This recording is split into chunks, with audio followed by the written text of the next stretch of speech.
L'histoire de CTN commence en 2009.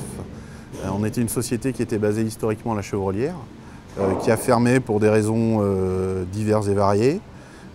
J'ai recréé la société CTN donc tout début 2009.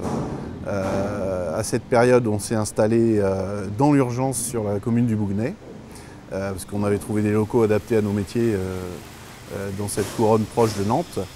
On savait que c'était une période temporaire, il fallait qu'on retrouve des capacités de fabrication importantes en surface, en levage. Et donc on est revenu dans la zone du Bignon, où des terrains s'offraient complètement à nos besoins techniques de fabrication. Pourquoi cette implantation à Grandlieu? Pour plusieurs raisons. Premièrement, quand on a recréé notre société, mon souhait premier c'était de conserver la main-d'œuvre qui était locale, majoritairement issue du Sud-Loire.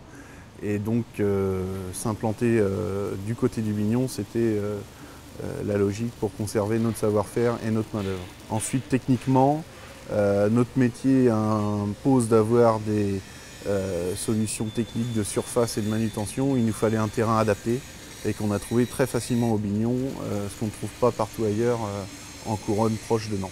Pour le business, l'implantation au Bignon apporte beaucoup de points positifs. On est à proximité des aéroports, ça nous permet pour nos marchés internationaux de faire venir facilement des clients de l'étranger. On est à proximité de la Loire, ce qui nous permet d'évacuer très facilement des pièces de plus d'une centaine de tonnes qui sont fabriquées ici.